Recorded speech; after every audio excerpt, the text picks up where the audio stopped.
Hi, I'm Tony Herzfeldt, and this is my story. I was born in Appleton, Wisconsin, raised not too far from here in a small town called Shiocton, Wisconsin, with a population of less than 1,000 people.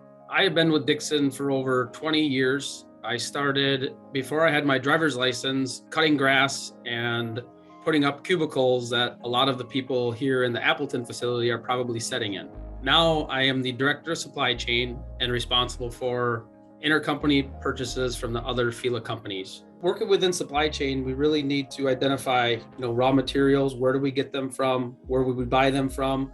How do we get them here? How do we produce them to get it into our warehouses and be available to ship to our customers? So my immediate family consists of one brother who works here at Dixon Ticonderoga and one sister who also works here at Dixon Ticonderoga. So it's sort of a family affair. The best part of my job would be interacting now internationally with all of our factories, being able to visit them. I was able to travel really around the world in the last 18 months prior to COVID, and now having friends and FILA family around the whole entire world is pretty exciting. My wife, Shayna, and I have 3 children, Clay being the oldest, who's about to turn 10, and twins, Maxon and Madeline, who just turned 6 on July 1st. Having twins has been interesting. It's a lot of work in the beginning, but now at this age, they're a lot of fun. So when I'm not at work, I like to spend a lot of time outdoors, mostly landscaping around our house, spending time outside with my family, playing sports, hunting, fishing, really anything to do outside.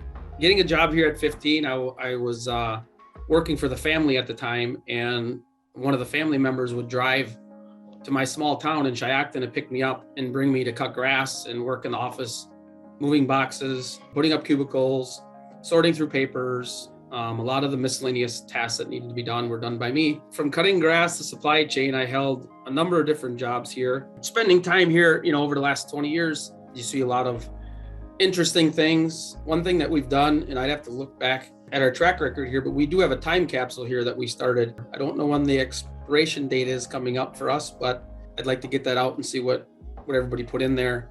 Last fall, I was here early, and I got a phone call from my brother who works out on the production floor, letting me know that there was this huge buck running through our parking lot here at the Appleton facility.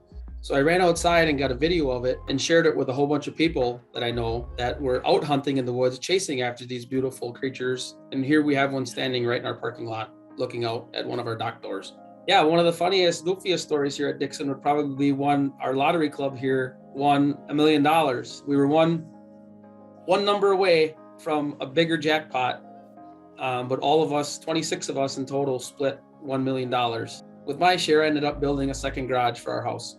Another exciting time here at Dixon was when Governor Walker came through. I was lucky enough to be the front tour guide, was on the local news and got to spend about a half an hour with him, but that was very interesting to see him come through into our facility. Yeah, Dixon is like a second family. We have, I mentioned family members that work here, also people that have retired and went on. I stay close contact with, even though we've grown, and it's a really relaxed environment.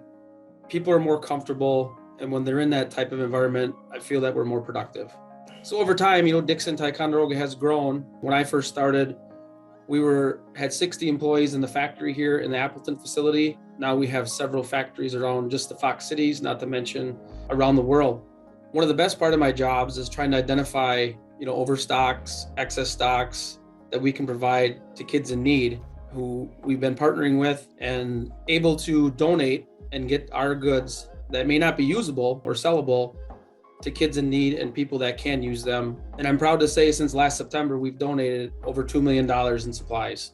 For Dixon Ticonderoga, we continue to grow, we continue to get better and improve, and I see that continuing for the next 5 years and beyond. Thanks for listening to my story.